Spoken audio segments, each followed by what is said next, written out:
Radio Misionera Cosme y Damián. Una radio que reza con vos. Desde Buenos Aires, Argentina, para la mayor gloria de Dios.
Il Signore è mia luce e mia salvezza.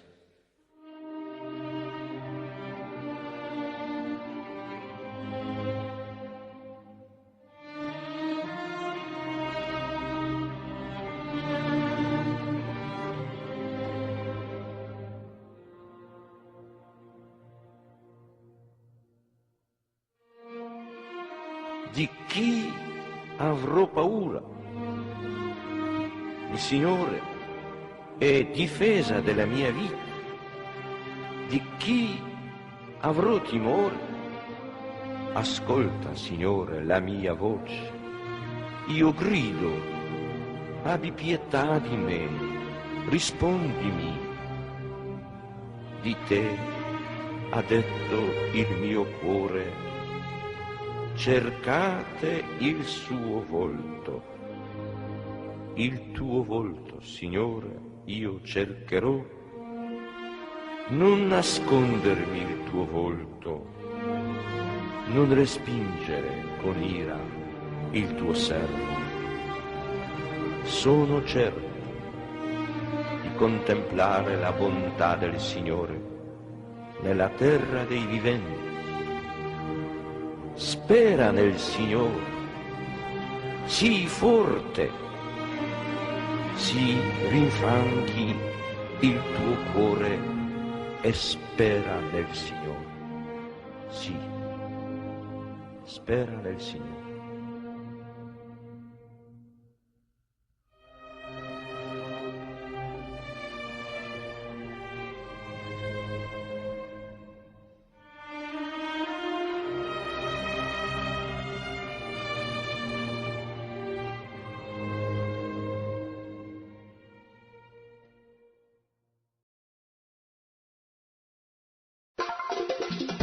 El alma y el espíritu de tu radio.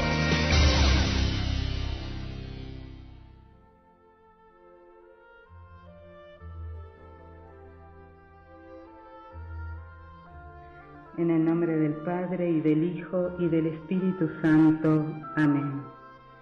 Creo en Dios, Padre Todopoderoso, Creador del cielo y de la tierra, y en Jesucristo, su único Hijo, nuestro Señor, que fue concebido por obra y gracia del Espíritu Santo. Nació de Santa María Virgen, padeció bajo el poder de Poncio Pilato, fue crucificado, muerto y sepultado, descendió a los infiernos, al tercer día resucitó de entre los muertos, subió a los cielos, está sentado a la derecha de Dios Padre Todopoderoso. Desde allí ha de venir a juzgar a los vivos y a los muertos. Creo en el Espíritu Santo, la Santa Iglesia Católica, la comunión de los santos, el perdón de los pecados, la resurrección de la carne y la vida eterna. Amén. Nuestra Señora de la Piedad, ruega por nosotros. San Cosme y San Damián, rueguen por nosotros. Beato cura Brochero, ruega por nosotros. En el nombre del Padre, y del Hijo, y del Espíritu Santo. Amén.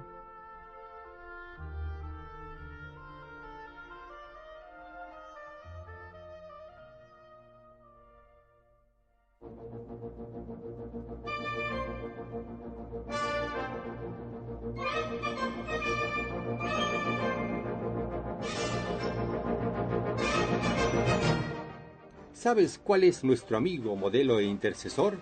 Sí, por supuesto, el Santo del Día. Hoy, 4 de marzo, la Iglesia conmemora el nacimiento para el cielo de San Casimiro, en el aniversario de su muerte, ocurrida en un día como hoy del año 1484, en Grodno, Lituania, a los 25 años de edad. Nacido en 1458 en la ciudad de Cracovia, en Polonia, hijo de Casimiro IV, rey de Polonia, fue un joven noble que en medio de las exigencias políticas decidió consagrarse a Dios. Sus restos se veneran en la Catedral de Vilnius, en Lituania, ciudad que le dedicó una bella iglesia. En 1522, el Papa Clemente VIII confirmó su culto como santo. Unidos, pues, a las iglesias de Lituania y Polonia, brindemos nuestro más cálido aplauso a San Casimiro de Polonia.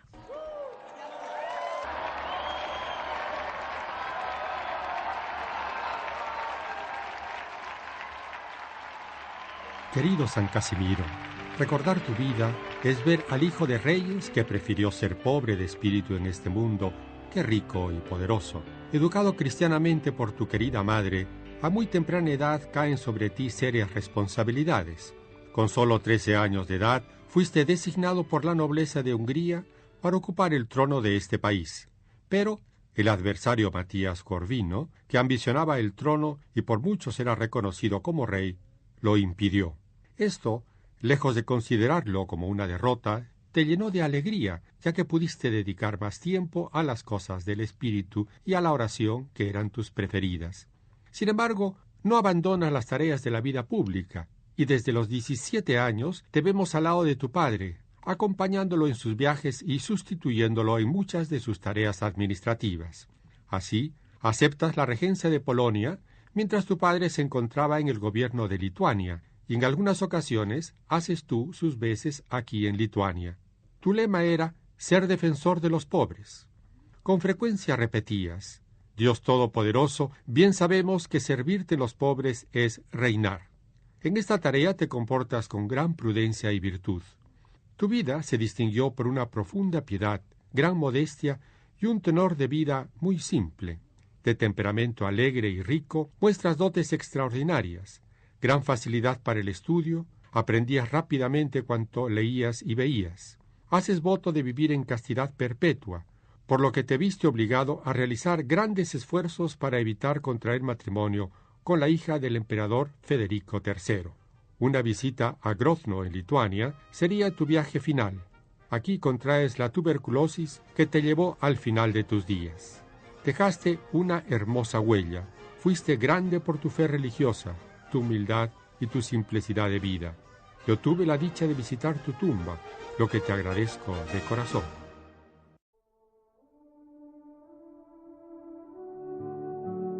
Los Salmos de David.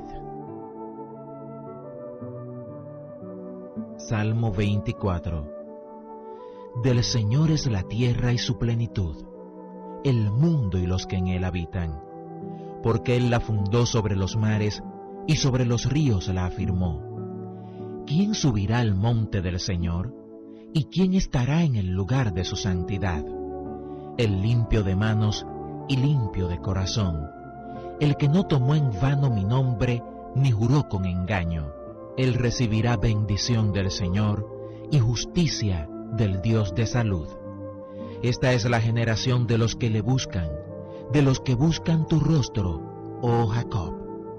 Alzad, oh puertas, vuestras cabezas, y alzaos vosotras, puertas eternas, y entrará el Rey de Gloria. ¿Quién es este Rey de Gloria? El Señor, el fuerte y valiente, el Señor, el valiente en batalla. Alzad, oh puertas, vuestras cabezas, y alzaos vosotras, puertas eternas, y entrará el Rey de Gloria. ¿Quién es este Rey de Gloria? El Señor de los ejércitos, Él es el Rey de la Gloria.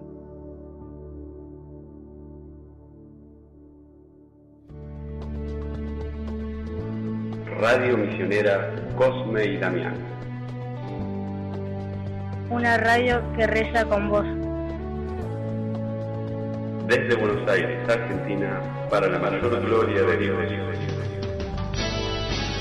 Y ahora en tu radio, Exhortación Apostólica Evangelii Gaudium del Santo Padre Francisco a los obispos, a los presbíteros y diáconos, a las personas consagradas y a los fieles laicos, sobre el anuncio del Evangelio en el mundo actual. Capítulo 3. El anuncio del Evangelio. La preparación de la predicación. La preparación de la predicación es una tarea tan importante que conviene dedicarle un tiempo prolongado de estudio, oración, reflexión y creatividad pastoral. Con mucho cariño, quiero detenerme a proponer un camino de preparación de la homilía. Son indicaciones que para algunos podrán parecer obvias, pero considero conveniente sugerirlas para recordar la necesidad de predicar un tiempo de calidad a ese precioso ministerio. Algunos párrocos suelen plantear que esto no es posible debido a la multitud de tareas que deben realizar. Sin embargo, me atrevo a pedir que todas las semanas se dedique a esta tarea un tiempo personal y comunitario suficientemente prolongado, aunque deba darse menos tiempo a otras tareas también importantes. La confianza en el Espíritu Santo que actúa en la predicación no es meramente pasiva, sino activa y creativa.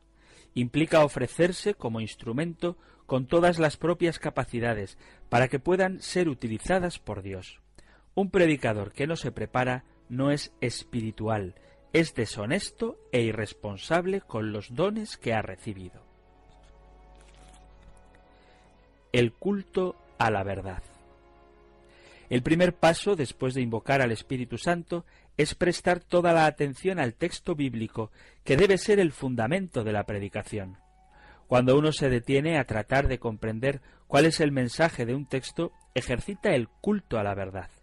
Es la humildad del corazón que reconoce que la palabra siempre nos trasciende, que no somos ni los dueños ni los árbitros, sino los depositarios, los heraldos, los servidores. Esa actitud de humilde y asombrada veneración de la palabra se expresa deteniéndose a estudiarla con sumo cuidado y con un santo temor de manipularla.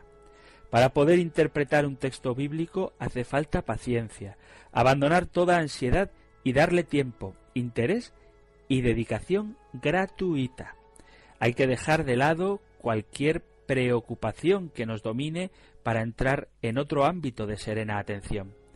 No vale la pena dedicarse a leer un texto bíblico si uno quiere obtener resultados rápidos, fáciles o inmediatos. Por eso la preparación de la predicación requiere amor. Uno solo le dedica un tiempo gratuito y sin prisas a las cosas o a las personas que ama.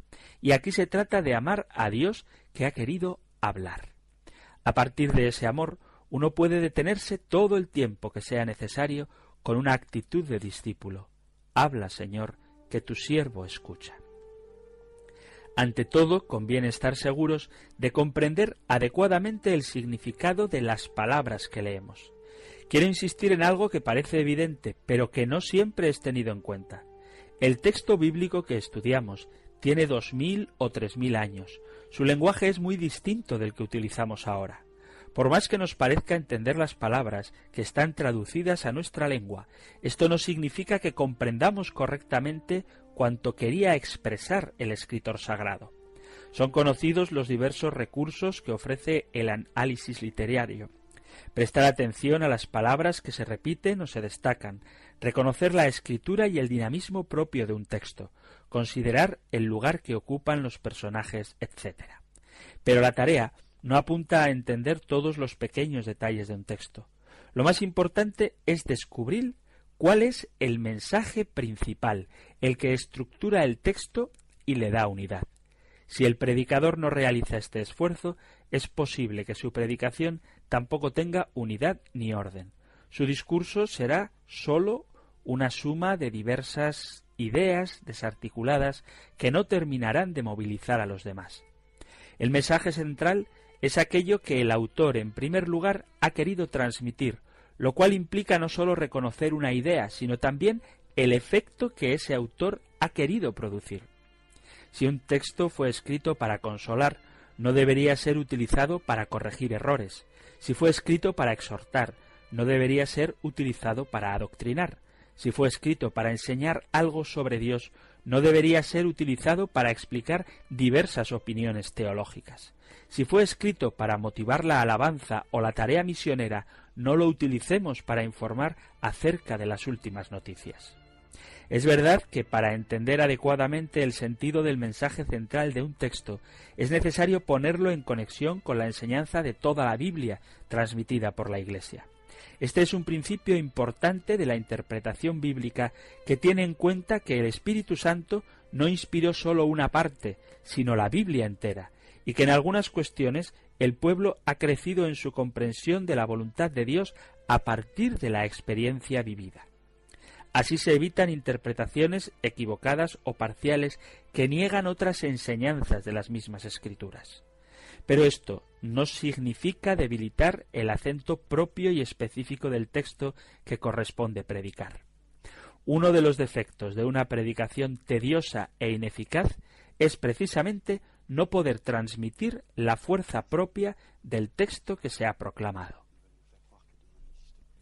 La personalización de la palabra.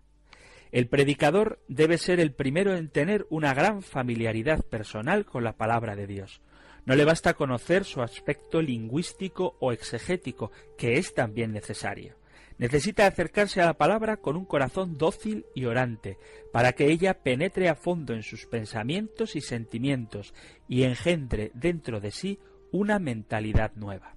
Nos hace bien renovar cada día, cada domingo, nuestro fervor al preparar la homilía y verificar si en nosotros mismos crece el amor por la palabra que predicamos. No es bueno olvidar que, en particular, la mayor o menor santidad del ministro influye realmente en el anuncio de las palabras. Como dice San Pablo, predicamos no buscando agradar a los hombres, sino a Dios que examina nuestros corazones. Si está vivo este deseo de escuchar primero nosotros la palabra que tenemos que predicar, ésta se transmitirá de una manera u otra al pueblo fiel de Dios. De la abundancia del corazón habla la boca. Las lecturas del domingo resonarán con todo su esplendor en el corazón del pueblo, si primero resonaron así en el corazón del pastor. Jesús se irritaba frente a esos pretendidos maestros muy exigentes con los demás, que enseñaban la palabra de Dios, pero no se dejaban iluminar por ella. Atan cargas pesadas y las ponen sobre los hombros de los demás, mientras ellos no quieren moverlas ni siquiera con un dedo. El apóstol Santiago exhortaba: «No os hagáis maestros muchos de vosotros, hermanos míos, sabiendo que tendremos un juicio más severo». Quien quiera predicar, primero debe estar dispuesto a dejarse conmover por la palabra y a hacer la carne en su existencia concreta. De esta manera, la predicación consistirá en esa actividad tan intensa y fecunda que es comunicar a otros lo que uno ha contemplado. Por todo esto, antes de preparar concretamente lo que uno va a decir en la predicación, primero tiene que aceptar ser herido por la palabra que herirá a los demás, porque es una palabra viva y eficaz, que como una espada penetra hasta la división del alma y el espíritu, articulaciones y médulas, y escruta los sentimientos y pensamientos del corazón. Esto tiene un valor pastoral. También en esta época la gente prefiere escuchar a los testigos. Tiene sed de autenticidad. Exige a los evangelizadores que le hablen de un Dios a quien ellos conocen y tratan familiarmente, como si lo estuvieran viendo. No se nos pide que seamos inmaculados, pero sí que estemos siempre en crecimiento, que vivamos el deseo profundo de crecer en el camino del Evangelio y no bajemos los brazos. Lo indispensable es que el predicador tenga la seguridad de que Dios lo ama, de que Jesucristo lo ha salvado, de que su amor tiene siempre la última palabra. Ante tanta belleza, muchas veces sentirá que su vida no le da gloria plenamente y deseará sinceramente responder mejor a un amor tan grande. Pero si no se detiene a escuchar esa palabra con apertura sincera, si no deja que toque su propia vida, que le reclame, que lo exhorte, que lo movilice, si no dedica un tiempo para orar con esa palabra, entonces sí será un falso profeta, un estafador o un charlatán vacío. En todo caso, desde el reconocimiento de su pobreza y con el deseo de comprometerse más, siempre podrá entregar a Jesucristo, diciendo como Pedro: «No tengo plata ni oro, pero lo que tengo te doy». El Señor quiere usarnos como seres vivos, libres y creativos, que se dejan penetrar por su palabra antes de transmitirla. Su mensaje debe pasar realmente a través del predicador, pero no sólo por su razón, sino tomando posesión de todo su ser. El Espíritu Santo, que inspiró la palabra, es quien hoy, igual que en los comienzos de la Iglesia, actúa en cada evangelizador que se deja poseer y conducir por él y pone en sus labios las palabras que por sí solo no podría encontrar. Hoy es un buen día. Para sorprender a alguien que no ves hace mucho tiempo, podés enviarle un mensaje o, mejor aún, aprovecha este instante y llámalo por teléfono. Hoy es un buen día. Radio Misionera Cosme y Damián. Una radio que reza con vos. Desde Buenos Aires, Argentina, para la mayor gloria de Dios.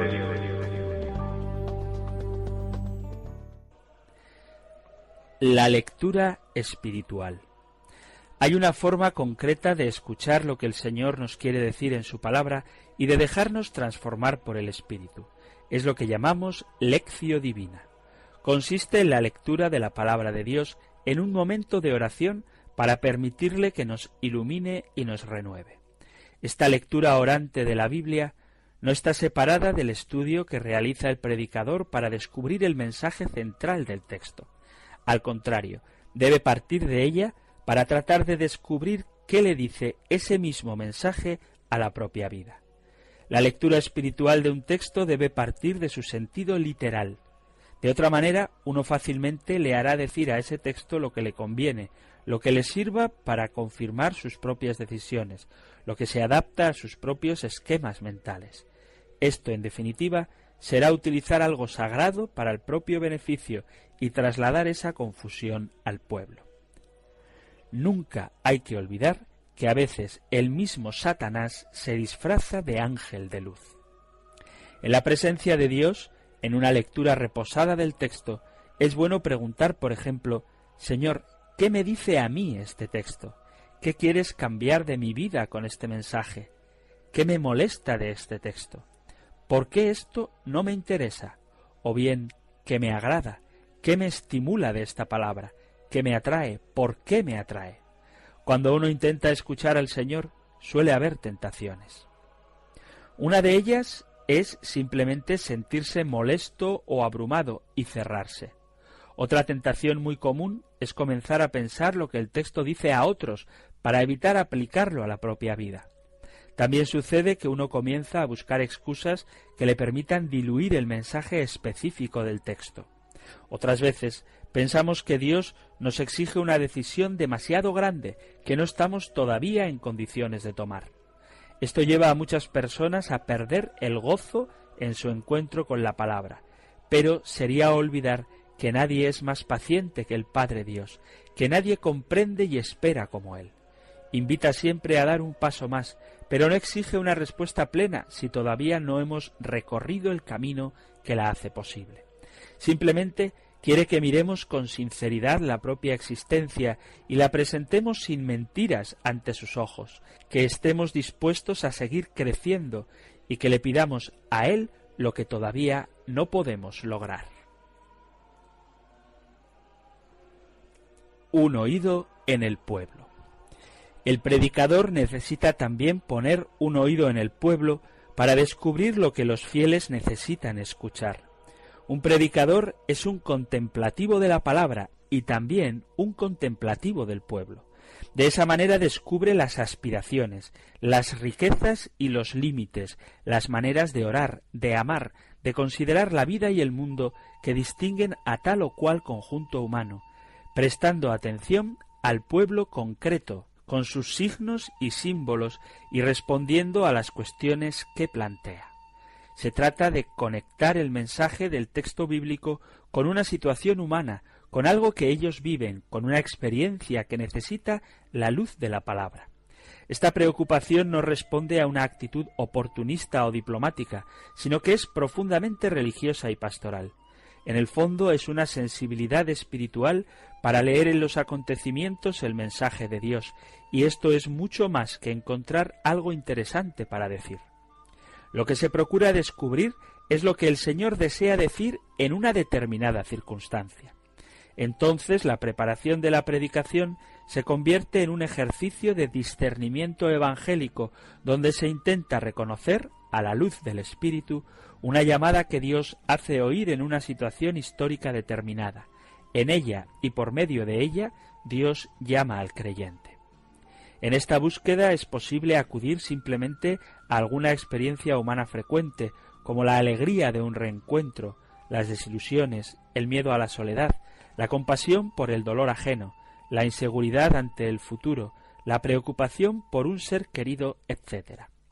Pero hace falta ampliar la sensibilidad para reconocer lo que tenga que ver realmente con la vida de ellos. Recordemos que nunca hay que responder preguntas que nadie te hace. Tampoco conviene ofrecer crónicas de la actualidad para despertar interés. Para eso ya están los programas televisivos. En todo caso, es posible partir de algún hecho para que la palabra pueda resonar con fuerza en su invitación a la conversión, a la adoración, a actitudes concretas de fraternidad y de servicio, etc.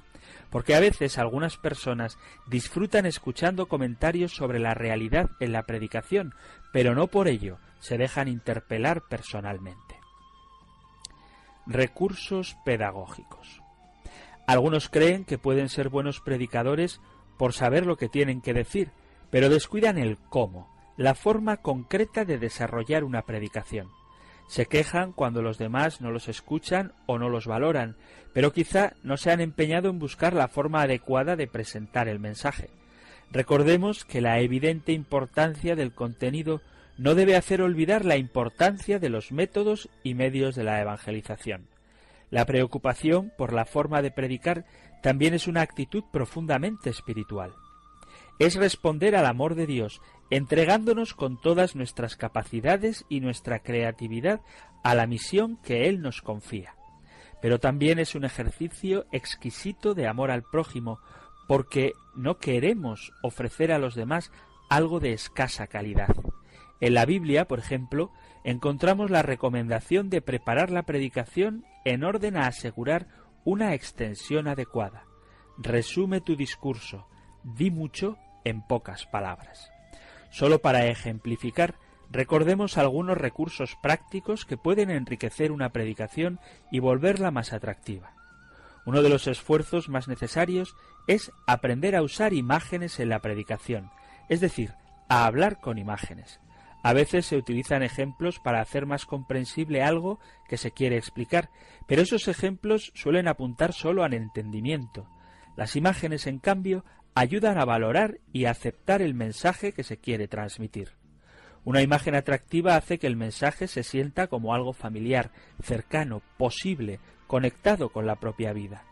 Una imagen bien lograda puede llevar a gustar el mensaje que se quiere transmitir, despierta un deseo y motiva la voluntad en la dirección del Evangelio. Una buena homilía, como me decía un viejo maestro, debe contener una idea, un sentimiento, una imagen. Ya decía Pablo VI que los fieles esperan mucho de esta predicación y sacan fruto de ella, con tal que sea sencilla, clara, directa, acomodada. La sencillez tiene que ver con el lenguaje utilizado. Debe ser el lenguaje que comprenden los destinatarios para no correr el riesgo de hablar al vacío. Frecuentemente sucede que los predicadores usan palabras que aprendieron en sus estudios y en determinados ambientes, pero que no son parte del lenguaje común de las personas que los escuchan. Hay palabras propias de la teología o de la catequesis cuyo sentido no es comprensible para la mayoría de los cristianos. El mayor riesgo para un predicador es acostumbrarse a su propio lenguaje y pensar que todos los demás lo usan y lo comprenden espontáneamente. Si uno quiere adaptarse al lenguaje de los demás para poder llegar a ellos con la palabra, tiene que escuchar mucho, necesita compartir la vida de la gente y prestarle una gustosa atención. La sencillez y la claridad son dos cosas diferentes. El lenguaje puede ser muy sencillo, pero la prédica puede ser poco clara. Se puede volver incomprensible por el desorden, por su falta de lógica o porque trata varios temas al mismo tiempo. Por lo tanto, otra tarea necesaria es procurar que la predicación tenga unidad temática, un orden claro y una conexión entre las frases, de manera que la persona pueda seguir fácilmente al predicador y captar la lógica de lo que les dice. Otra característica es el lenguaje positivo. No dice tanto lo que no hay que hacer, sino que propone lo que podemos hacer mejor. En todo caso, si indica algo negativo, siempre intenta mostrar también un valor positivo que atraiga, para no quedarse en la queja, el lamento, la crítica o el remordimiento. Además, una predicación positiva siempre da esperanza, orienta hacia el futuro, no nos deja encerrados en la negatividad. Qué bueno que sacerdotes, diáconos y laicos se reúnan periódicamente para encontrar juntos los recursos que hacen más atractiva la predicación.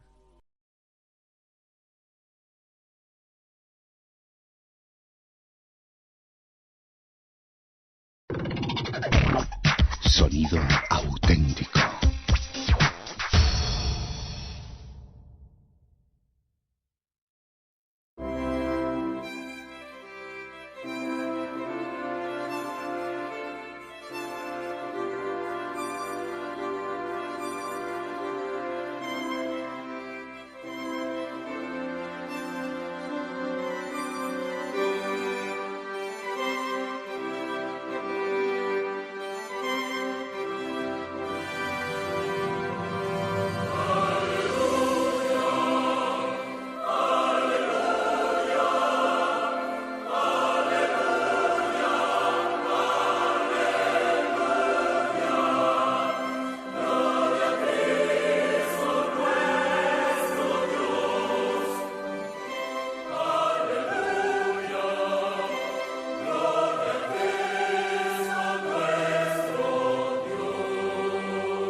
Radio Misionera Cosme y Damián.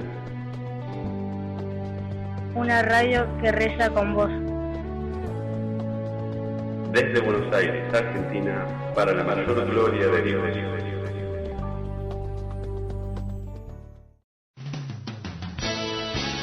Y ahora en tu radio,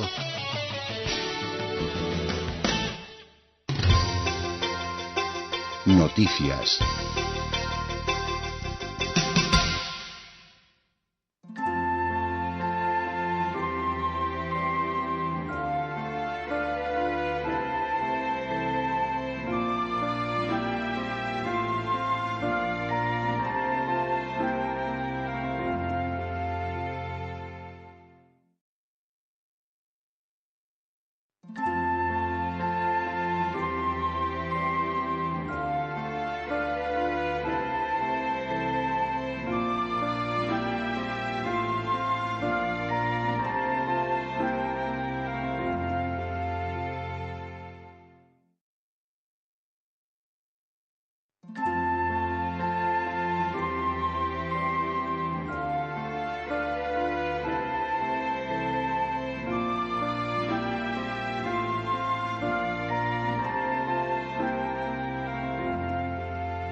Laudetur Jesus Christus.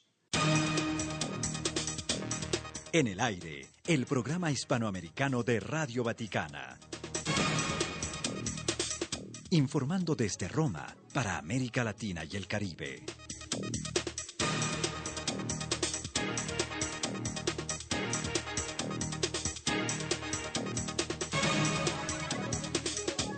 Un cordial saludo de Cecilia de Malac, María Fernanda Bernasconi, Griselda Mutual, el jesuita Guillermo Ortiz, Raúl Cabrera y los demás integrantes de la redacción.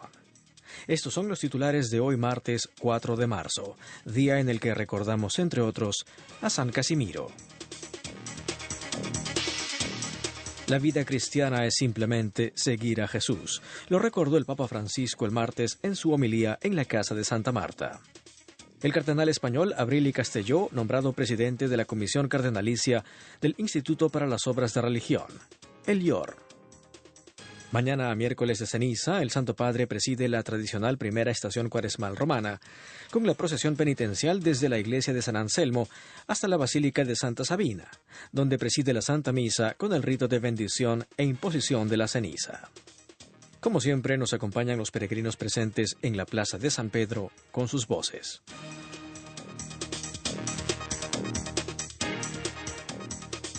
En breve, el detalle de la información de la Iglesia desde Roma para todo el mundo.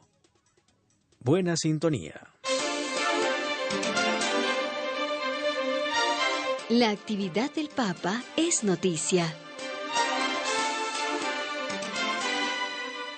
La cruz está siempre en el camino cristiano. Lo afirmó el Papa Francisco en la misa de la mañana del martes en la Casa de Santa Marta. El Papa centró su homilía en las persecuciones de los cristianos y constató que hoy en día hay más mártires que en los primeros tiempos de la Iglesia. Por lo tanto, precisó que la vida cristiana no es una ventaja comercial, sino simplemente seguir a Jesús. Jesús apenas había terminado de hablar sobre el peligro de las riquezas y Pedro le pregunta qué recibirán los discípulos que han dejado todo para seguirlo. El Santo Padre desarrolló su homilía partiendo de este diálogo, subrayando que Jesús es generoso. En verdad, responde el Señor, les aseguro que el que haya dejado la familia, la casa, los campos, desde ahora, en este mundo, recibirá el 100%. Quizás, comentó el pontífice, Pedro piensa que ir detrás de Jesús sea un buen negocio, porque nos hace ganar el 100%, pero Jesús agrega que junto a esta ganancia habrá persecuciones. Come se dicesse sì, voi avete lasciato tutto e riceverete qui nella terra tante cose, ma con la persecuzione, come una insalata con l'olio della persecuzione. Sempre. Questo è il guadagno del cristiano. Es como si dijese, sí, ustedes han dejado todo y recibirán aquí en la tierra muchas cosas, pero con persecución. como una ensalada con el aceite de la persecución. Siempre. Esta es la ganancia del cristiano y este es el camino de quien quiere ir detrás de Jesús, porque es el camino que Él recorrió. Él fue perseguido. Es el camino del abajamiento, aquello que Pablo dice a los filipenses. Se abajó, se hizo hombre y se abajó hasta la muerte de cruz. Esta es precisamente la tonalidad de la vida cristiana. Questo è proprio la tonalità della vita cristiana. Así también en las bienaventuranzas, continuó el obispo de Roma, cuando Jesús dice, bienaventurados cuando los injurien, los persigan por mi causa. La persecución es una de las bienaventuranzas. Los discípulos, recordó, inmediatamente después de la venida del Espíritu Santo, comenzaron a predicar y se iniciaron las persecuciones. Pedro fue a la cárcel, Esteban fue asesinado y después tantos discípulos hasta el día de hoy. La cruz, advirtió, está siempre en el camino cristiano. Nosotros, recalcó, tendremos muchos hermanos, muchas hermanas, muchas madres, muchos padres en la Iglesia, en la comunidad cristiana, pero también tendremos la persecución. Perché il mondo non tollera la divinità di Cristo, non tollera l'annuncio del Vangelo, non tollera le beatitudini. Porque el mundo no tolera la divinidad de Cristo, no tolera el anuncio del Evangelio, no tolera las bienaventuranzas. Y así se produce la persecución. Con la palabra, las calumnias, las cosas que decían de los cristianos en los primeros siglos, las difamaciones, la cárcel. Nosotros olvidamos fácilmente. Pensemos en tantos cristianos, hace 60 años, en los campos, en las prisiones de los nazis, de los comunistas. Tantos, por ser cristianos. También hoy. Pero hoy tenemos más cultura y no pasan estas cosas. Pasan. Y yo les digo que hoy en día hay más mártires que en los primeros tiempos de la Iglesia. E io vi dico, oggi ci sono più martiri che nei primi tempi della Chiesa. Tantos hermanos y hermanas, prosiguió, que dan testimonio de Jesús, que ofrecen testimonio de Jesús y son perseguidos. Cristianos, constató con amargura, que ni siquiera pueden tener la Biblia. Sono condannati perché hanno una Bibbia, non possono portare il segno della croce. E questa è la strada di Gesù. Ma è una strada gioiosa, perché mai il Signore ci prova più di quello che noi possiamo portare. Son condenados porque tienen una Biblia. No pueden hacer la señal de la cruz. Este es el camino de Jesús. Pero es un camino alegre porque el Señor jamás nos pone a la prueba con más de lo que podemos soportar. La vida cristiana no es una ventaja comercial, no es un hacer carrera, es simplemente seguir a Jesús. Cuando seguimos a Jesús sucede esto. Pensemos si tenemos dentro de nosotros el deseo de ser valientes en el testimonio de Jesús. Pensemos también, nos hará bien, en tantos hermanos y hermanas que hoy no pueden rezar juntos porque son perseguidos, no pueden tener el libro del Evangelio o una Biblia porque son perseguidos. Il libro del Vangelo o una Bibbia perché sono perseguitati. Radio Vaticana, la radio del Papa. Mañana miércoles de ceniza, 5 de marzo, por la tarde, el Santo Padre presidirá la tradicional primera estación cuaresmal romana con la procesión penitencial desde la iglesia de San Anselmo hasta la Basílica de Santa Sabina, donde presidirá la Santa Misa con el rito de bendición e imposición de la ceniza.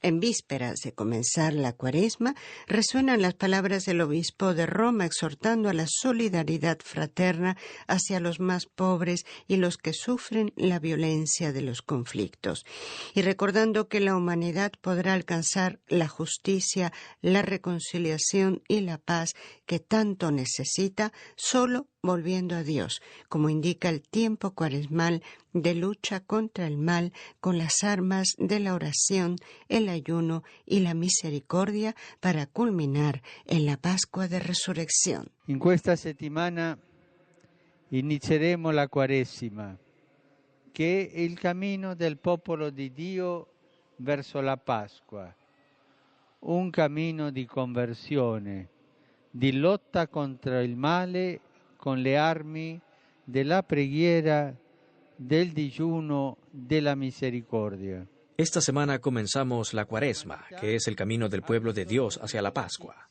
un camino de conversión, de lucha contra el mal con las armas de la oración, el ayuno y la misericordia. La humanidad necesita justicia, reconciliación y paz, y logrará alcanzarlas solo volviendo con todo el corazón a Dios, que es su manantial. Anche tutti noi abbiamo bisogno del perdono di Dio. También todos nosotros tenemos necesidad del perdón de Dios. Comencemos la Cuaresma con un espíritu de adoración de Dios y de solidaridad fraterna con los que, en estos tiempos, están más provados por la indigencia y los conflictos violentos. Più provati dalla indigenza e da conflitti violenti.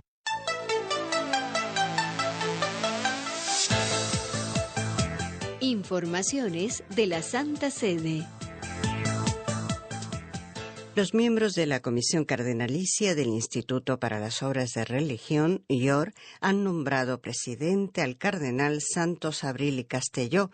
Según el estatuto del Instituto, el Santo Padre nombra a los miembros de la mencionada comisión por un periodo de 5 años. El cardenal presidente convoca a la Comisión Cardenalicia al menos 2 veces al año. La misma examina los informes sobre los principales procesos económicos y de estrategia general presentados por el presidente del Consejo de Superintendencia. Asimismo, vigila la fidelidad a las disposiciones estatutarias y nombra a los miembros del Consejo de Superintendencia. La actual Comisión Cardenalicia fue nombrada en enero de 2014 por el Santo Padre Francisco y está integrada por los cardenales Santos Abril y Castelló, arcipreste de la Basílica Papal de Santa María la Mayor, Thomas Christopher Collins, arzobispo de Toronto, Canadá, Pietro Parolin, secretario de Estado, Christoph Schönborn, arzobispo de Viena, Austria, y Jean-Louis Thoran, presidente del Pontificio Consejo para el Diálogo Interreligioso.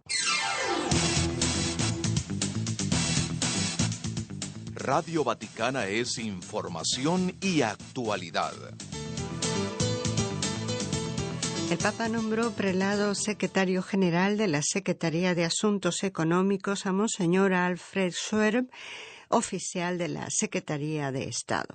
La Secretaría de Economía, la nueva estructura de coordinación para asuntos económicos de la Santa Sede y del Vaticano, fue constituida, recordamos, el pasado 24 de febrero por el Papa Francisco con el motu proprio Fidelis Dispensatur et Prudens. Al frente del organismo fue nombrado el cardenal George Pell con el título de prefecto. Desde el 1 de marzo, los peregrinos y turistas pueden acceder a las villas pontificias de Castel Gandolfo para visitar el Jardín Barberini por decisión del Santo Padre Francisco. Estas villas surgen en una área de casi 55 hectáreas en los llamados Castillos Romanos, en la provincia de Roma, incluida entre las zonas extraterritoriales de la Santa Sede en territorio italiano, y que fueron concedidas a la Santa Sede con los pactos lateranenses del año 1929, dado que constituyen la residencia suburbana que los papas frecuentaban desde la época de Urbano VIII en el siglo XVII. En el Jardín Barberini, el más accesible y también el menos conocido, se pueden admirar escenarios naturales y arqueológicos, desde el Jardín de la Magnolia hasta el Camino de las Rosas o el de las Hierbas Aromáticas, así como la Plaza de las Encinas o el Jardín del Belvedere. En esta área surgía también la villa del emperador Domiciano, que se asomaba al lago, de modo que quien visite este lugar también podrá detenerse entre las ruinas del Teatro Imperial, mientras asomándose a la Plaza Cuadrada o a los jardines del Belvedere, la mirada se abrirá sobre la región del Lacio hasta la línea azul del mar. Las reservas pueden hacerse a través de la página web de los Museos Vaticanos en el sector Visitas Guiadas. Se hizo pobre para enriquecernos con su pobreza. Es el título del mensaje del Papa Francisco para la Cuaresma 2014.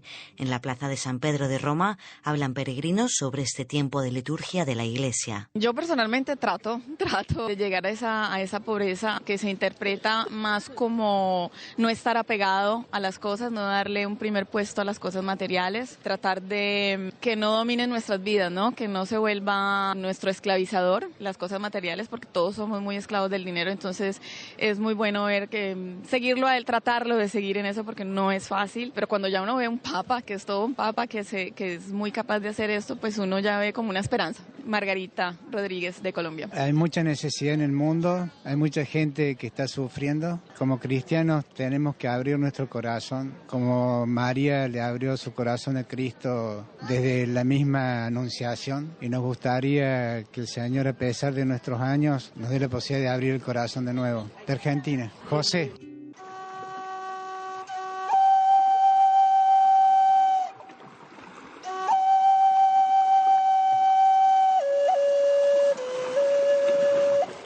Tiempo de acompañar a Jesús. Es el tiempo de acompañar a Jesús en su Cuaresma, en sus 40 días de desierto, como refiere el Evangelio. En la profundidad del desierto Jesús es probado, tentado, en su condición de Hijo de Dios, pero vence el mal y al maligno. Como lo hace con cada ser humano, el tentador pretende apartar a Jesús de su misión y vocación esencial, con engaños, ilusiones, razones falsas y aparentes. Si lo lograba, sometía a la humanidad entera, porque Jesús es el liberador que nos desata de las redes y cadenas del mal, nos cura de la infección del mal y nos llena de su vida plena. La Cuaresma de Jesús en el desierto es un tiempo intenso de lucha espiritual. El signo y consecuencia de su victoria es la alegría, el gozo, la paz, con la que el Espíritu lo colma en el bautismo en el Jordán. Acompañamos a Jesús con oración, ayuno y limosna. La oración es nuestro desierto. Contemplando a Jesús que lucha y vence, aprendemos a luchar y vencer el mal con su espíritu de escucha y compromiso con la palabra de Dios. Jesús, para vencer, echa mano de la palabra de Dios. Podemos pedir esta gracia de Dios, acompañar a Jesús para salir del egoísmo mezquino, dañino, para salir de nosotros mismos, para ir al hermano colmados del espíritu de vida en el amor, como Jesús mismo hizo y hace. Sí, Jesús, pido la gracia de acompañarte en el desierto en esta Cuaresma. Para tu radio, Reflexiones en Frontera, jesuita Guillermo Ortiz.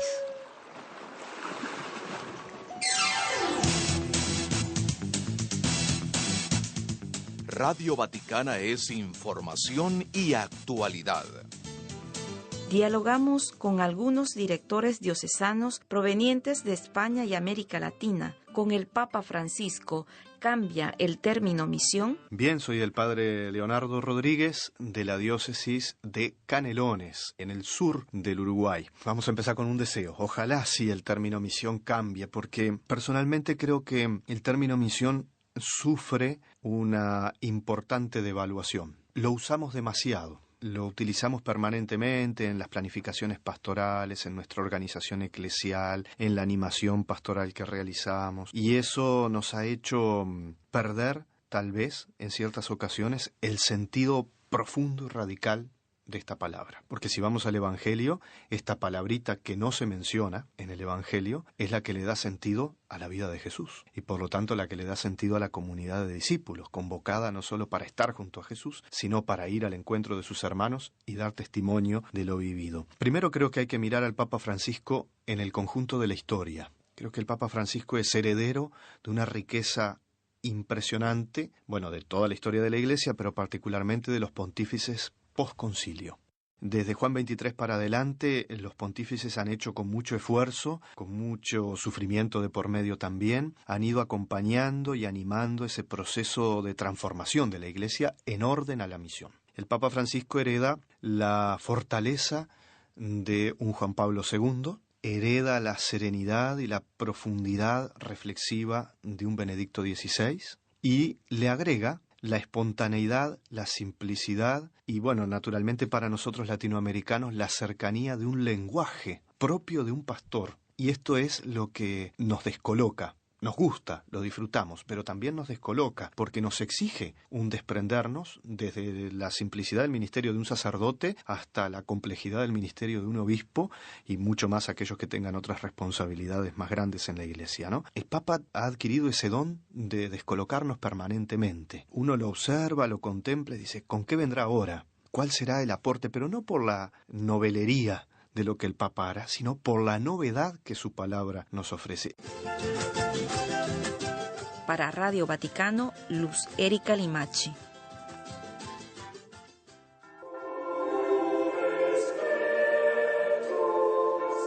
Maestro y Guía Universal de Radio Vaticano.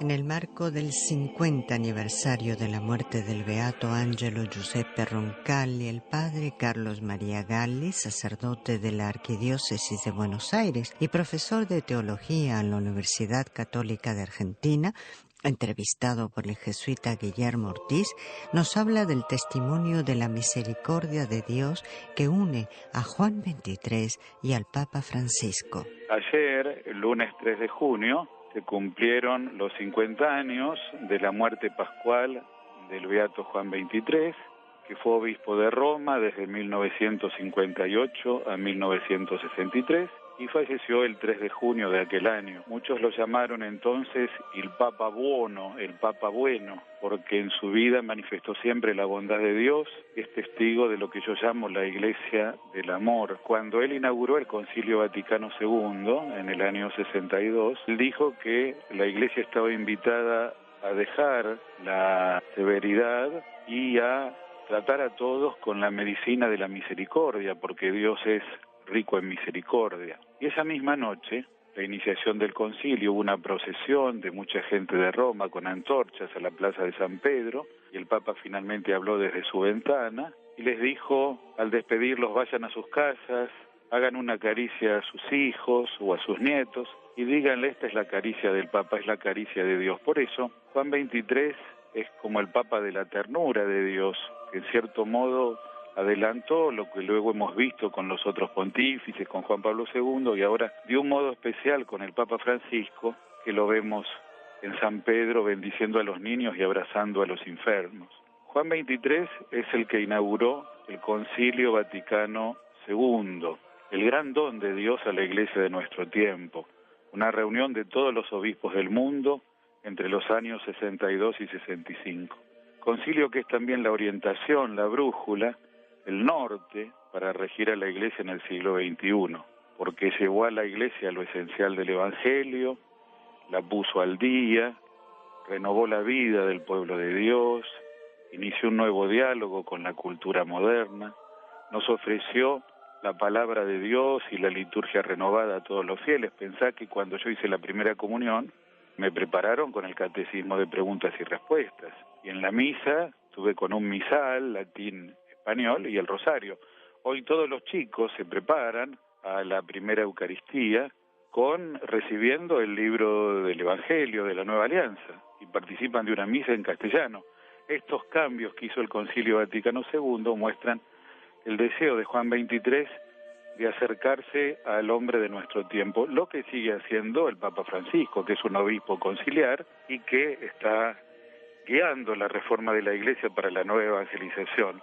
Te pongo una frase muy linda de Juan XXIII para cerrar este bloque. Él desde el comienzo soñó al Concilio Vaticano II como un nuevo Pentecostés. ¿Qué fue Pentecostés? Fue la efusión del Espíritu Santo para animar a los apóstoles y a la Iglesia naciente. Y la Iglesia debe ser un Pentecostés permanente, animada por el Espíritu de Dios, renovada por Él.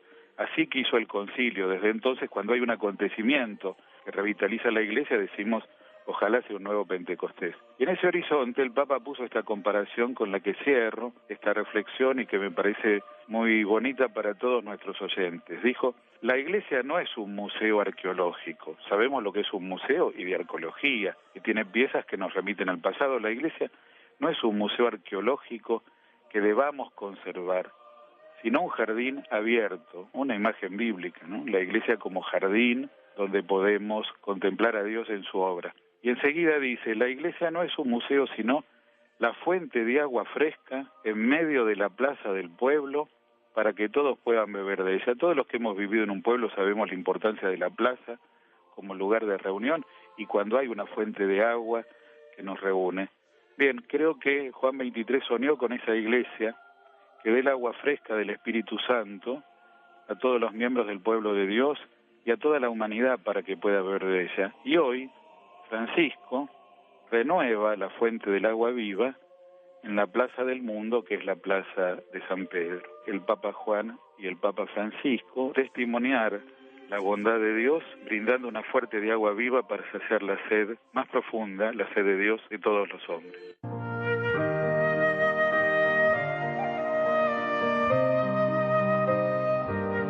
Evangelii Gaudium, un texto que nos cuestiona. Es una producción para Radio Vaticano del padre Miguel Yáñez. Las tentaciones de los agentes pastorales en Evangelii Gaudium.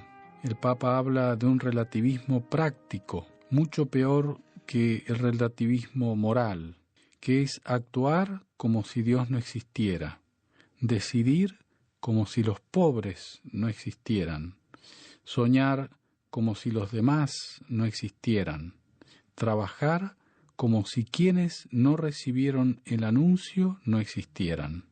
Son palabras fuertes que invitan a una conversión. La llamada es: no nos dejemos robar el entusiasmo misionero. ¿Qué es lo que mata ese entusiasmo misionero? ¿Qué es lo que lo debilita? En primer lugar, se habla de la asedia egoísta. Es precisamente lo opuesto a una espiritualidad misionera. Es la parálisis que sufrimos cuando nos dejamos llevar por el egoísmo, cuidando los espacios de una autonomía exacerbada, privilegiando nuestro yo en lugar de abrirnos a la llamada de la misión. A veces esto acontece de una manera indirecta, no explícita. Por ejemplo, soñar con proyectos irrealizables, una falta de realismo en nuestras tareas apostólicas. Hay un refrán que lo conocemos bien, que dice: lo mejor es enemigo de lo bueno. Es cierto, tenemos que tender a lo mejor, pero lo mejor concretamente posible, no lo mejor idealmente soñable, digamos, que no siempre es realizable. A veces nos dejamos llevar por una cierta fantasía que no es precisamente la fantasía realizable, concreta, real, sino que nos saca de la realidad y nos impide comprometernos con ella. Junto a esta tentación, podríamos decir, también está la falta de paciencia para acompañar los procesos. Esta es una actitud fundamental del evangelizador. No basta transmitir puntualmente el Evangelio. El Evangelio es una llamada a un estilo de vida. El estilo de vida se da en el tiempo, no se da de un día para el otro.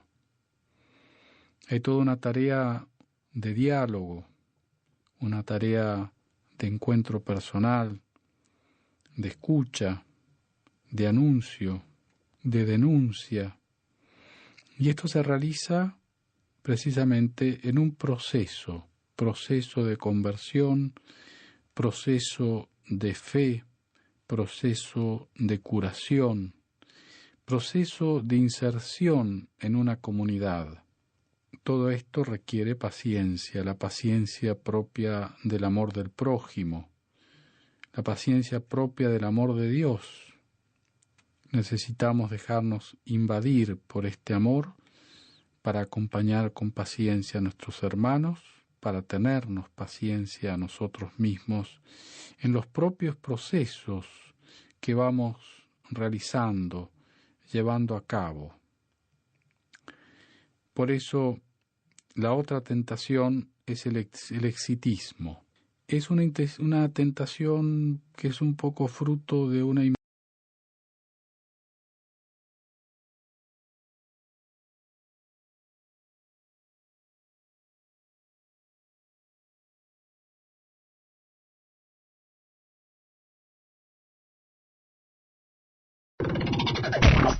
sonido auténtico.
Radio Misionera Cosme y Damián. Una radio que reza con vos. Desde Buenos Aires, Argentina, para la mayor gloria de Dios. La radio que más te gusta en tu dial.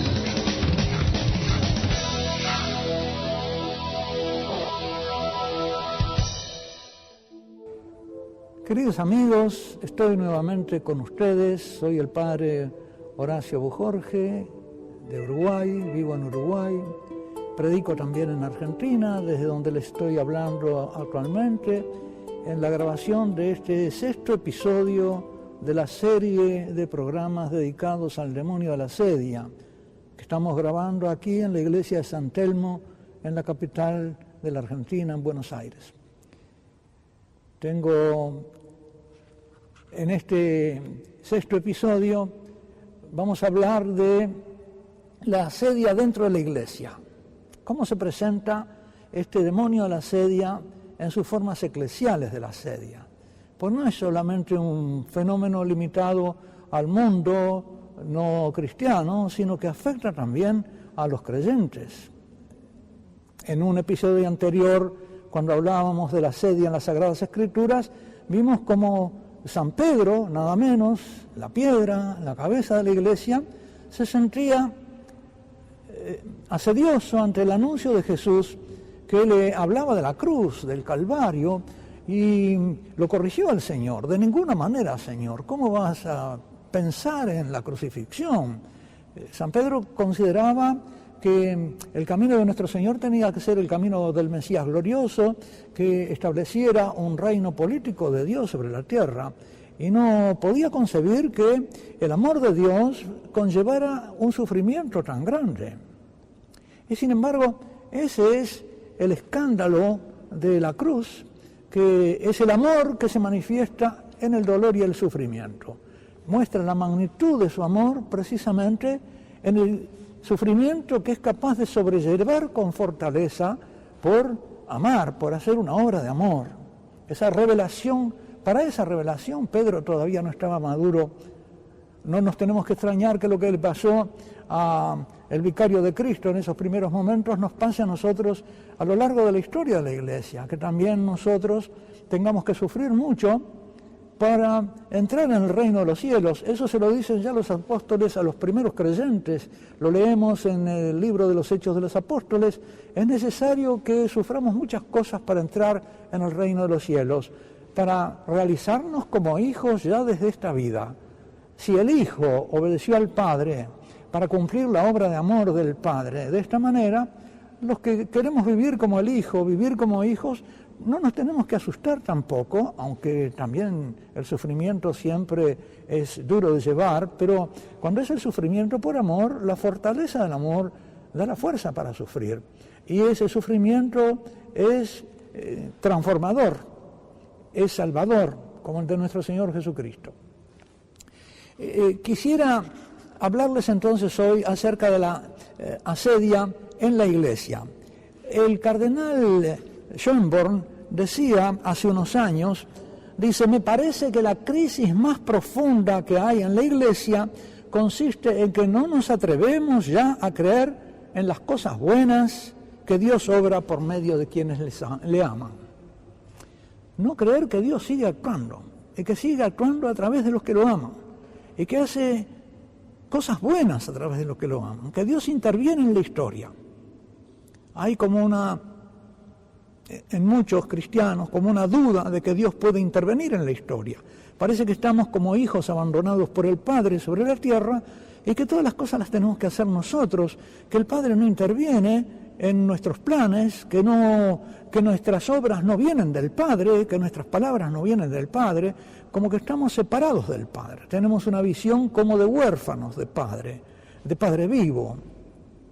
Y prosigue el cardenal: a esa poca fe, no porque falte la fe en el Padre, el Hijo y el Espíritu Santo, recitamos el credo, pero ¿creemos realmente que Dios, que esa Trinidad actúa en la historia a través de nosotros? A esa poca fe intelectual y espiritual, la tradición de los maestros de la vida espiritual le llama asedia. Acá tenemos entonces que hace el diagnóstico de que hay asedia en la Iglesia, porque hay ceguera para el bien que Dios obra. Y vamos a ver un poquito más adelante que esa también es la ceguera no solo de los creyentes, sino también la ceguera de los que son llamados naturalistas, que no creen que Dios obre en la historia. Porque nosotros lo creemos, pero después en el concreto fallamos en el ver su obra, en una u otra manifestación de su obra. Y prosigue el cardenal: esta asedia es hastío espiritual, como un edema del alma, una hinchazón del alma.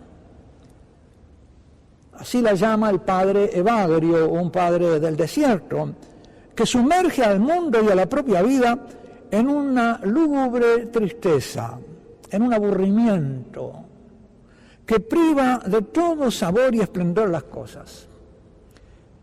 Y que por lo tanto, como los aburrimientos, muchos intentan matarlo con las distracciones, y cuando son buenos, de repente en buenos planes, planeados por ellos, pero que quizá no son los que Dios quiere, sino que son una especie de entretenimiento espiritual y un escape de una pereza para las verdaderas obras que Dios quisiera de este Hijo.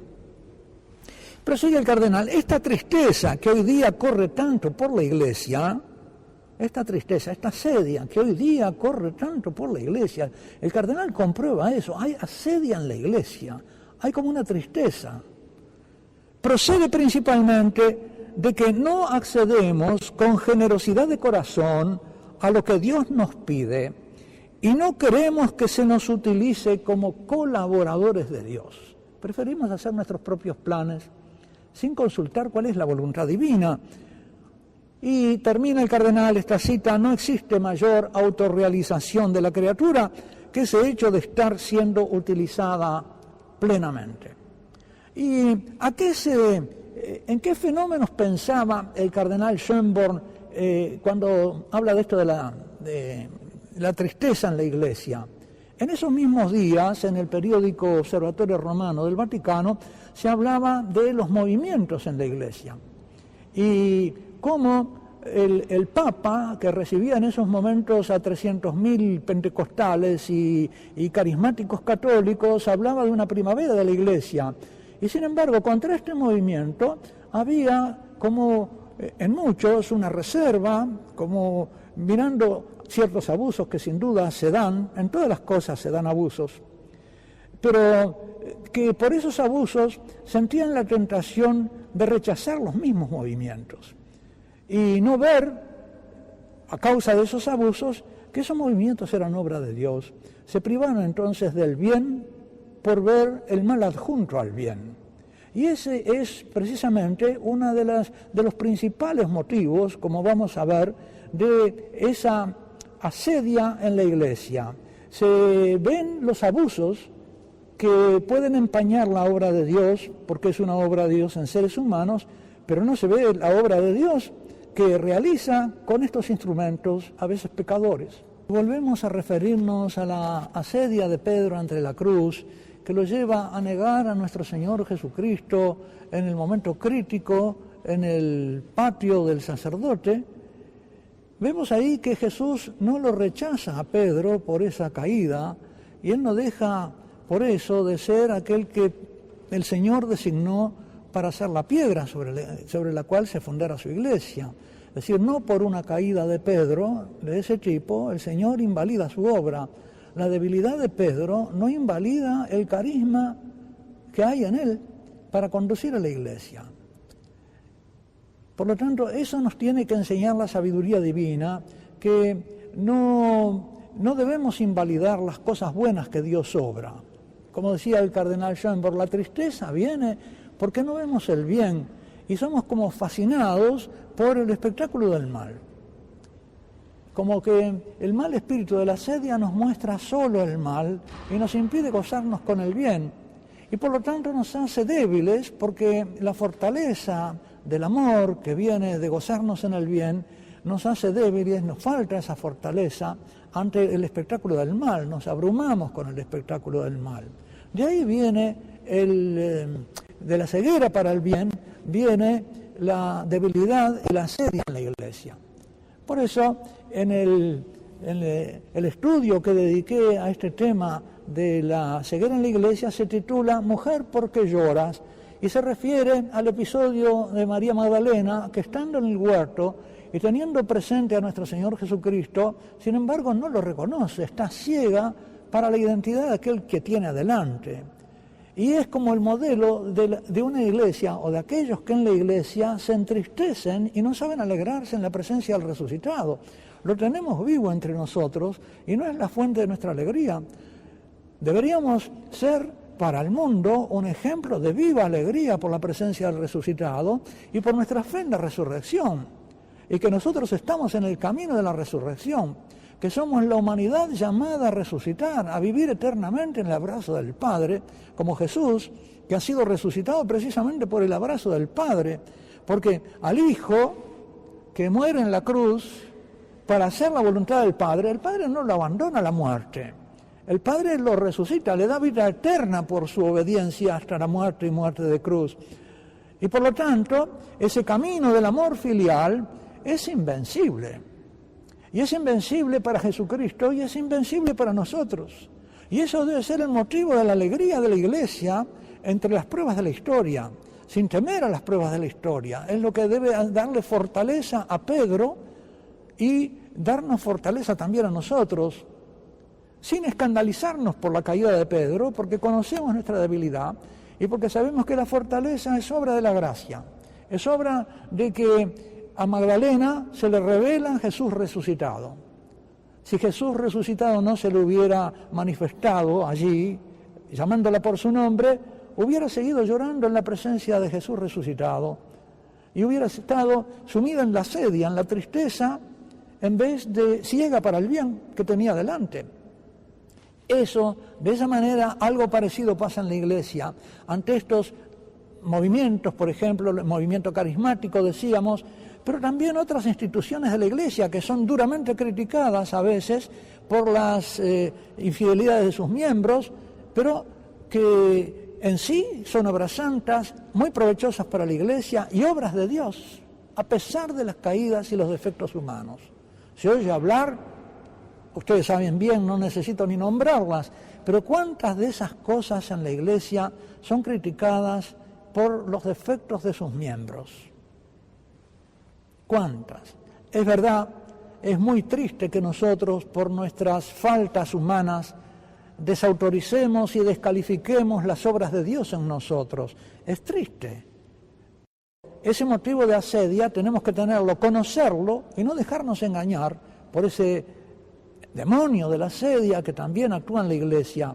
Tenemos que ver la vivacidad, no solo de los movimientos, tenemos que ver otras obras de Dios, las apariciones marianas, por ejemplo, que a veces son vistas por algunos con una mirada muy crítica y que rechazan todo y que en algunos casos se pueden dar abusos, en algunos casos se pueden dar engaños, pero por los abusos y engaños no podemos quedar ciegos a esta intervención amorosa de nuestra Madre en la historia, que debe ser también motivo para nosotros de gozo, de alegría, prueba del amor que nos tiene y de la misión que el Hijo les da de ser nuestra Madre, porque al fin nos entregó a su Madre a los pies de la cruz, se lo entregó a San Juan, esta es tu Madre, y en San Juan nos la entregaba a todos. Estos bienes espirituales tienen que ser para nosotros el motivo de la alegría.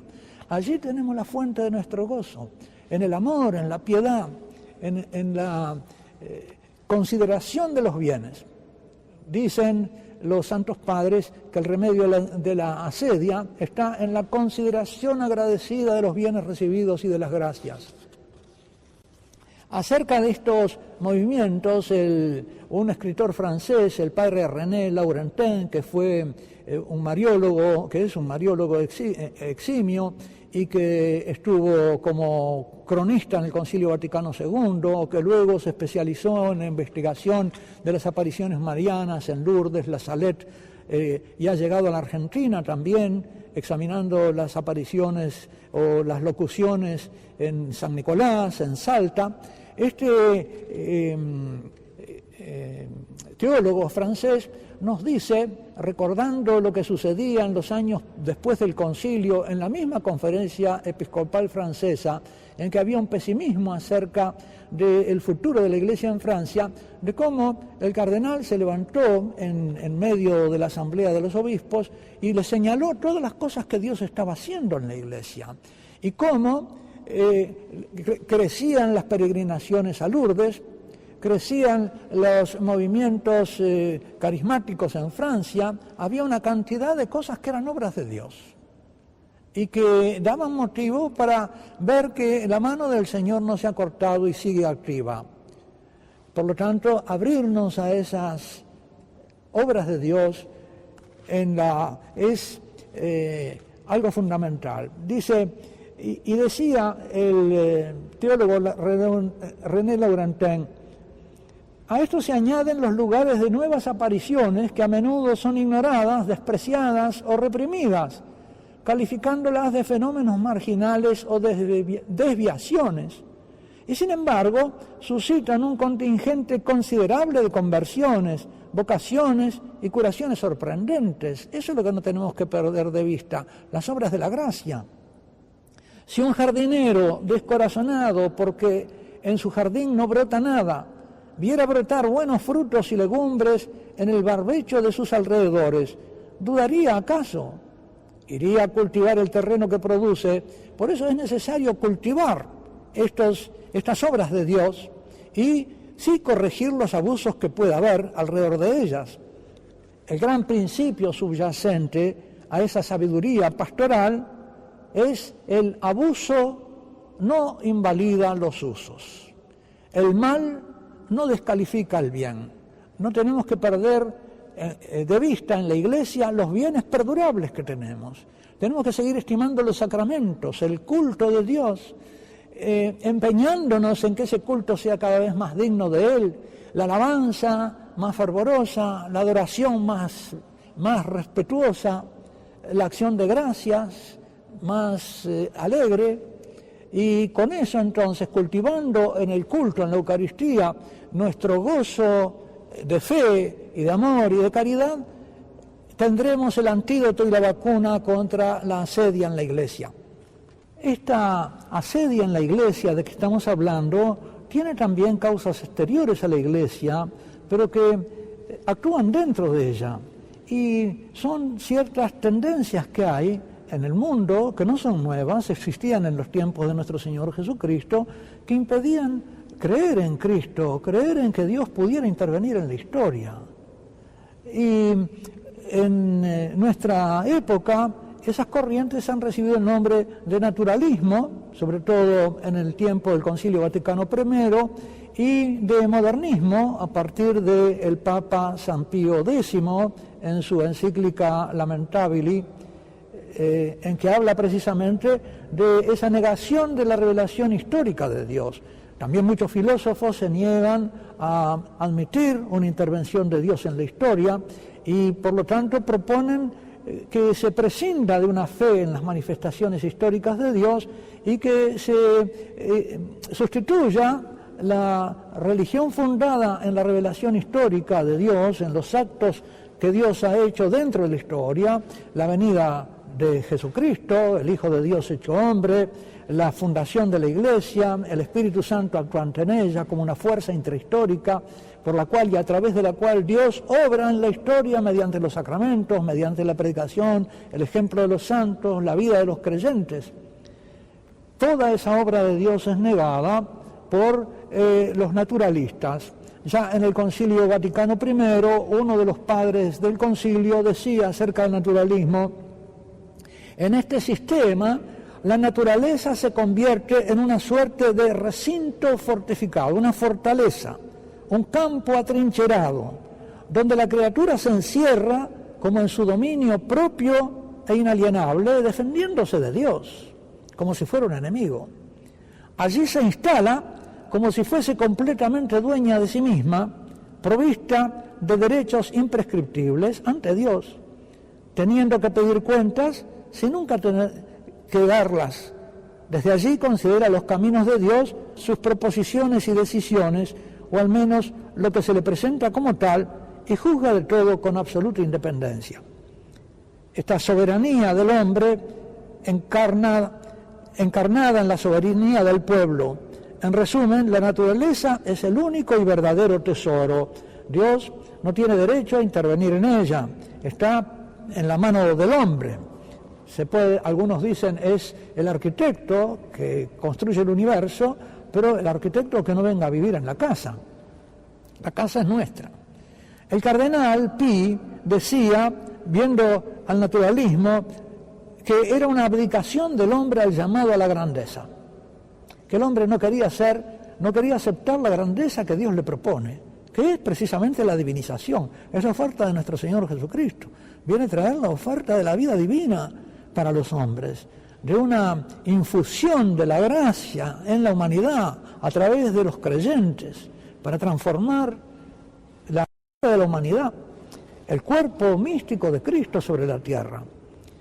En cambio, dice el cardenal Pi, interpretando el sentir de estos naturalistas, que nos dicen a los creyentes que desarrollamos todo un orden sobrenatural basado principalmente en el hecho de la encarnación de una persona divina, que prometemos la vida eterna, una gloria infinita, fundados en estas promesas de Cristo, la visión cara a cara de Dios, la eternidad, el conocimiento y la posesión de Dios, tal cual se conoce y posee a sí mismo, ser hijos, recibir la vida divina, todas estas gracias, los sacramentos, los santos, todo esto, dice, el naturalista le dice, bueno, muchas gracias, déjenme simplemente en esta vida, lo que se ve, lo que se toca, aquí yo estoy bien, no aspiro a cosas más grandes.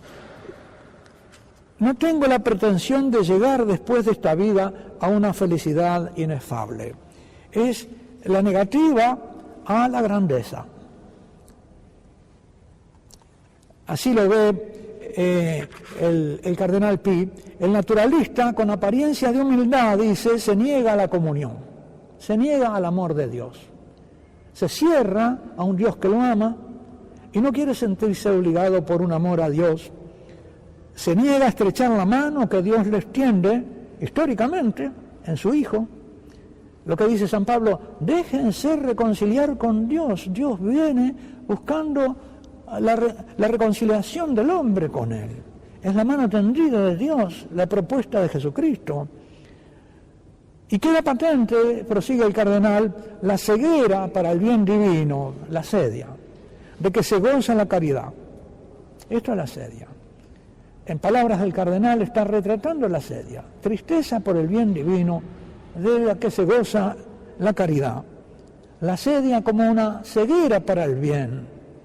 Más aún, como una consideración de que el bien ofrecido por Dios es un mal, que le quita al hombre la libertad dentro de los límites de la naturaleza sin Dios, para hacer lo que Él quiera, una voluntad sin límite ninguno, una voluntad que no está encauzada por los cauces del amor, de la relación recíproca con el Dios amoroso. Sin embargo, nuestro Señor Jesucristo nos dice todo lo contrario, que lo que hace libre al hombre verdaderamente es vivir como hijos, que el que vive como hijo, el que vive como el Hijo, ese es el verdaderamente libre, porque queda libre para hacer la voluntad del Padre y de esa manera realizarse a sí mismo dentro de los cauces bienaventurados de la voluntad divina sobre él y realizar así también, como colaborador en el gobierno de la providencia divina, los planes gloriosos de Dios para la humanidad, porque Dios tiene para la humanidad un designio amoroso, divino y eterno, del cual nos hablan las Escrituras, poniendo al principio y al fin de las Sagradas Escrituras un banquete de bodas. Comienza con el banquete de bodas de Adán y Eva, termina con el banquete de bodas de la Iglesia y del Señor que vuelve, resucitado y glorioso, a celebrar las bodas eternas. Todo el designio divino de Dios lo revela la Sagrada Escritura como un proceso histórico que apunta a la realización del designio divino, del comienzo.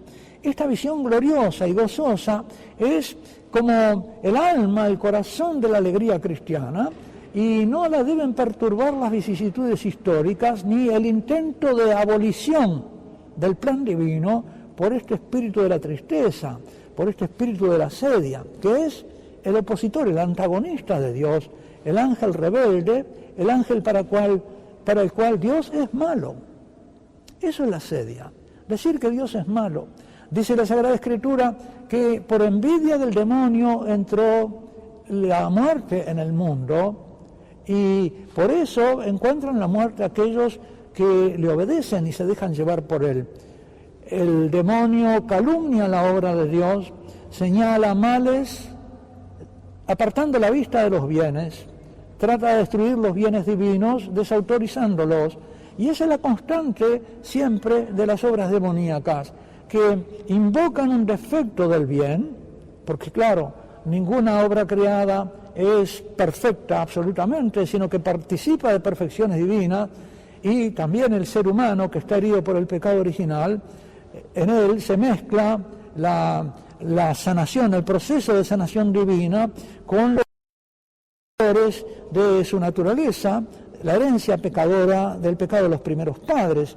Pero eso que el demonio invoca, la imperfección de las obras humanas para invalidar totalmente la obra de la gracia en los rescatados, en los redimidos, e incluso en los hombres bien dispuestos, en los que la gracia obra llevándolos hacia Dios, esa es la esencia del fenómeno de la sedia, también dentro de la Iglesia. Por eso, queridos hermanos, tenemos que darnos cuenta de este peligro de entristecernos en la Iglesia, no abismarnos en la contemplación, en esa especie de fascinación, de encandilamiento del resplandor del mal con que el demonio nos quiere enceguecer para la percepción de los bienes de Dios, que son siempre mucho mayores. La percepción de la creación, la percepción de la salvación, la contemplación de los misterios divinos, la celebración del culto divino. Tenemos en nosotros, queridos bautizados, la gracia del Espíritu Santo que nos da la fe para conocer y alegrarnos de estos misterios divinos, para celebrarnos con amor y para abrirnos sobre todo a los bienes eternos que nos están propuestos por la virtud de la esperanza, al abrazo eterno con el Padre, al triunfo del amor en nosotros y para siempre.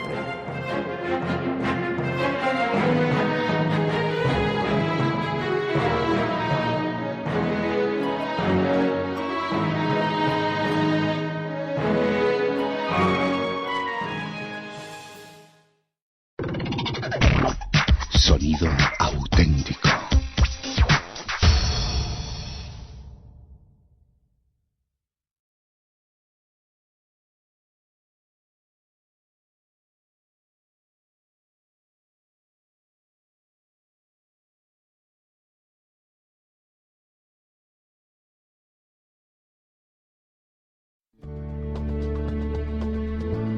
Radio Misionera Cosme y Damián. Una radio que reza con vos. Desde Buenos Aires, Argentina, para la mayor gloria de Dios.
y del Hijo, y del Espíritu Santo. Amén. Padre nuestro que estás en el cielo, santificado sea tu nombre. Venga a nosotros tu reino. Hágase tu voluntad, en la tierra como en el cielo. Danos hoy nuestro pan de cada día. Perdona nuestras ofensas, como también nosotros perdonamos a los que nos ofenden. No nos dejes caer en tentación, y líbranos del mal. Amén. Dios te salve María, llena eres de gracia, el Señor es contigo. Bendita tú eres entre todas las mujeres, y bendito es el fruto de tu vientre, Jesús. Santa María, Madre de Dios, ruega por nosotros pecadores, ahora y en la hora de nuestra muerte. Amén. Gloria al Padre, al Hijo y al Espíritu Santo, como era en el principio, ahora y siempre, por los siglos de los siglos. Amén. Nuestra Señora de la Piedad, ruega por nosotros. Santos Cosme y Damián, rueguen por nosotros. Beato cura Brochero, ruega por nosotros. En el nombre del Padre, y del Hijo, y del Espíritu Santo. Amén.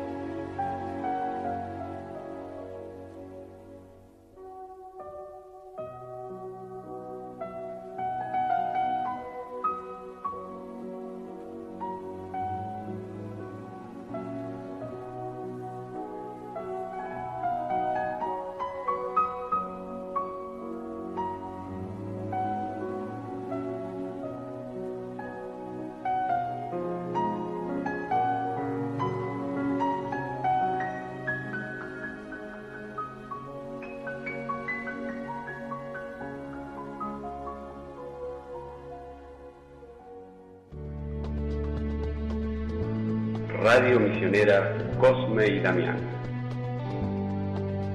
Una radio que reza con vos.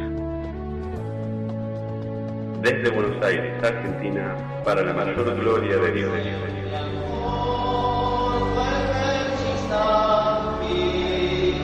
Ah